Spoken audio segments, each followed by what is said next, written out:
आओ सिखाऊं तुम्हें अंडे का फंडा। ये नहीं प्यारे कोई मामूली बंदा, इसमें छुपा है जीवन का फलसफा।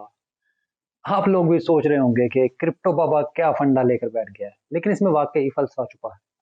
इसको जानने के लिए कुछ माजी को देखते हैं। एक वक्त में निकाह नामे कागज पर होना हराम थे। फिर मसाजिद में पंखे लगाने पर कौम मुतफिक नहीं थी। लाउडस्पीकर भी एक अरसे तक मौजूद बहस रहा। ऑडियो डिवाइस, कंप्यूटर तक हर चीज पर बहस हुई। फिर बात स्टॉक एक्सचेंज पर आई, जिसे अब भी कई लोग दुरुस्त नहीं समझते। तो ऐसे में कोई ऐसी मुतफिका चीज होनी चाहिए जिसे बतौर स्टैंडर्ड परख कर हम फैसला कर सकें कि क्या कोई सरमायाकारी हलाल है या हराम। अगर मैं मौलवी होता तो यकीनन एक फतवा जारी करके ये वीडियो ही खत्म कर देता, लेकिन मैं ऐसा नहीं हूं। फिर भी ये वीडियो बना रहा हूं, तो वजह क्या है? मैं दुनिया की बेहतरीन प्रैक्टिस आपके सामने रखना चाहता हूं, ताकि फैसला आप कुछ कर सकें या मुझे ये तस्लीम करते में कुछ कोई आर नहीं कि 95% क्रिप्टो करेंसियां जालसाजी पर मबनी है, लेकिन इनमें असल चीजें भी मौजूद हैं। और ये वीडियो आपको वो असल और नकल में फर्क करने में मदद देगी।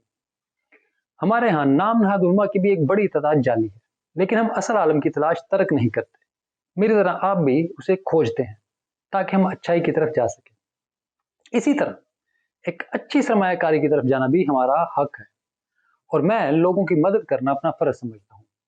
तो अगर आपको ये वीडियो अच्छी लगे तो इसे लाइक और चैनल को सब्सक्राइब करना ना भूलें। So let's dive in.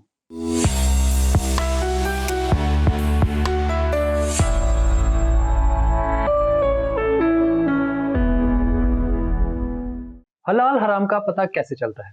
ये जानने के लिए मुख्तलिफ कंपनियां अपनी प्रोडक्ट्स पर इंग्रेडिएंट्स लिख देती हैं। इसके अज्जा को देखकर हम इस वाले से फैसला कर लेते हैं कि इसमें कोई चीज हलाल है या नहीं। फाइनेंशियल मार्केट्स में भी इसी तरह चीजों को देखा जाता है। बॉन्ड्स, गारंटी या स्टॉक, इसका मवाद मौजूद होता है। इसको पढ़कर हम ये फैसला करते हैं कि क्या चीज दुरुस्त है या नहीं।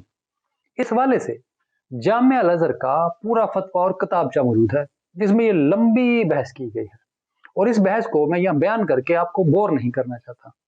अहम बात यह है कि दुनिया भर में दूसरी जंग अज़ीम के बाद दुनिया ने स्टैंडर्ड्स बनाने शुरू किए, जिसके तहत चोरी, नाइंसाफी, इंसानी हकूक, जंग, नस्ल कुशी समेत तमाम मामलात पर मुतफिका कवानीन मार्जे वजूद में है।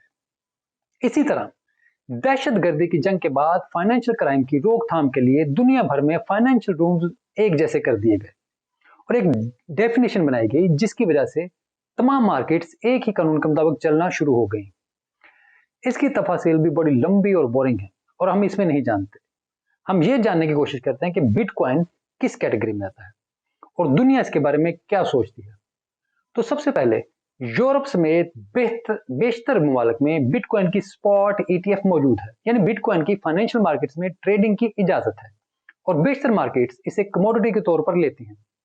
लेकिन अमेरिकन मार्केटों में बिटकॉइन की स्पॉट ETF की इजाजत नहीं, क्योंकि इस पर अभी कानून साजी हो रही है। अमेरिकी सेनेट में मौजूद बिल बिटकॉइन, इथेरियम और ऐसी करेंसियों को कमोडिटी करार देता है, लेकिन इस बिल पर इत्तेफाक नहीं हो सका, क्योंकि अमेरिकी सेनेटर्स का ख्याल है कि बिटकॉइन तो कमोडिटी है, लेकिन बाकी क्रिप्टो करेंसियां सिक्योरिटी हैं, और इसी वजह से तनाजा मौजूद है। इस तनाजा का मरकजी किरदार अमेरिकी सिक्योरिटी एंड एक्सचेंज कमीशन का सरबराह गैरी गेंसलर है, जो बिटकॉइन को कमोडिटी मानता है और तेल, सोने, गंदम जैसी अशिया की तरह इसकी ट्रेडिंग को कमोडिटी कमीशन के सुपुर्द करने के हक में है। लेकिन इस आड़ में बाकी क्रिप्टो को इजाजत नहीं देना चाहते, क्योंकि इनके ख्याल में यह सिक्योरिटी है, जिसकी वजह से क्रिप्टो अमेरिका में तनाजे का शिकार है। लेकिन बिटकॉइन को कमोडिटी करार देने पर दुनिया के किसी भी तरक्की याफ्ता मुमालिक में कोई पाबंदी नहीं, क्योंकि ये इस मेयार पर पूरा उतरता है। तो पहले बुनियादी तरीके जान लेते हैं। कमोडिटी या शेयर किसी ऐसी प्राइमरी प्रोडक्ट को कहते हैं जिसकी खरीदो फरोख्त की जा सके और उसकी अपनी एक आजाद हैसियत हो।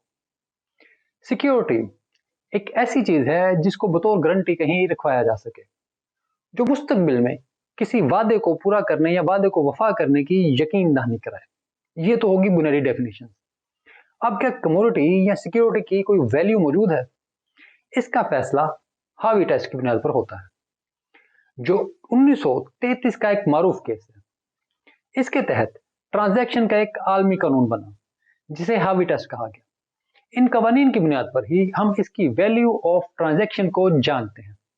इसके मुताबिक इन्वेस्टमेंट कॉन्ट्रैक्ट कहता है कि जब किसी चीज में मुनाफा की गर्ज से सरमायाकारी की जाएगी ताकि दूसरे लोग काम करें और इसे मुनाफा कमा कर दें, तो वो सिक्योरिटी होगी।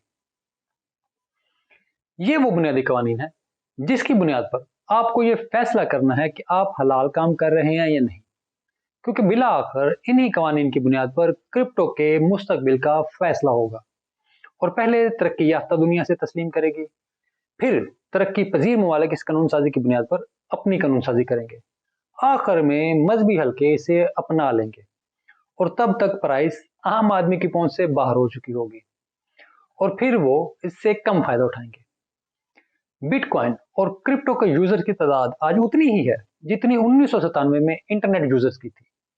फिर 2000 में इंटरनेट बबल फटा और 2004 में दोबारा बना, जिसके बाद से ये आज तक कायम है और अब इसका कोई मुकाबला नहीं। इस वजह से जिन लोगों ने इसे सबसे पहले अपनाया, सबसे ज्यादा मुनाफा उन्हीं ने कमाया। ये मिसाल इस वजह से दे रहा हूं कि आपने ये सब अपने सामने होते देखा है। मैं यहाँ किसी मजहबी फतवे के बगैर आपको सोचने की दावत देता हूँ कि क्यों आखिर हम चांद पर जाने से लेकर क्रिप्टो तक हर बेहतरीन मौके को लाहासिल बहसो मुबासे का हिस्सा बनाकर रद्दी की टोकरी में फेंक देते हैं और बाद में इन चीजों को रशक से देखते हैं।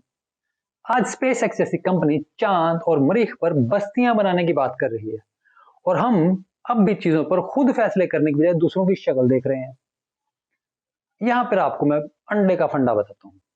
बोनो के देश में जाने वाले लंबू की कहानी हर किसी ने पढ़ रखी होगी या इस पर कोई ना कोई फिल्म और ड्रामा देख रखा होगा।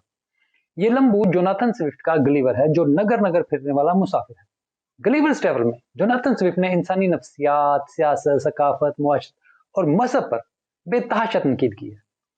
बोनो के देश की सफर की कहानी में जोनाथन स्विफ्ट गलीवर की जुबानी एक दिलचस्प तनाजे की कहानी बयान करता है।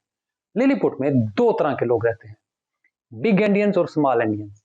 अब इन दोनों ग्रुप में तनाजे की वजह यह है कि उबले हुए अंडे को इसके बड़े सिरे से तोड़ना है या छोटे सिरे से। उबले अंडे को बड़े सिरे से तोड़ने के हामी बादशाह के बागी हैं, क्योंकि बादशाह चाहता है कि उसकी राया उबला अंडा छोटे सिरे से तोड़े।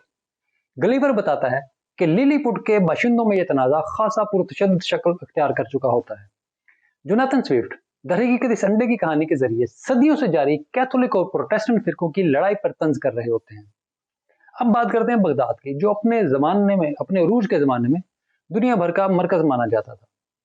13वीं सदी में हलाकू खान ने शहर को मलिया मेट कर दिया, तबाह कर दिया। कहते हैं जब हलाकू ने बगदाद पर हमला किया तब वहां भी ऐसे ही बहस मुबासे होते थे कि मसवाक का साइज क्या होना चाहिए या कौवा हलाल है या हराम।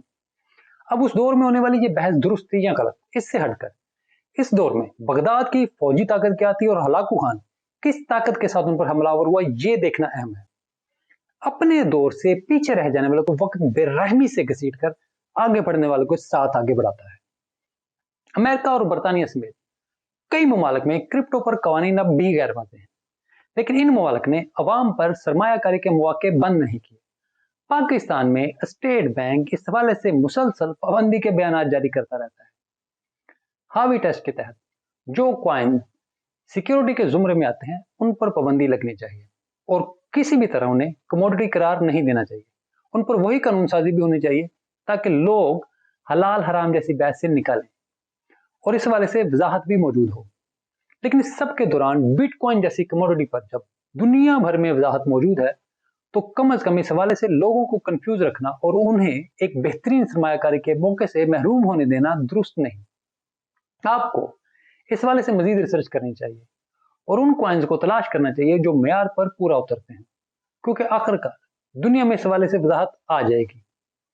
इंटरनेट कवानीन भी 2010 के बाद ही वाज़ेह होने शुरू हुए, लेकिन अरबपति बनने वाले तमाम अफराद इससे पहले से इस पर काम कर रहे थे, क्योंकि उनमें मुस्तकबिल को देखने की सलाहियत थी। मैंने आपको दावत देने के लिए ये वीडियो बनाई है ताकि आप मुझसे इस बारे में मजीद सवाल कर सकें और मैं मजीद वजाहत करने की कोशिश करूं और फिर हम सब मिलकर किसी नतीजे पर पहुंचे। वीडियो देखने का शुक्रिया। इसे लाइक और चैनल को सब्सक्राइब जरूर करें और जरूर सोचें कि अंडे को बड़े सिरे से और छोटे सिरे से तोड़ने की बहस में उलझे रहना है या मुस्तकबिल को आगे देख के आगे बढ़ना है। शुक्रिया।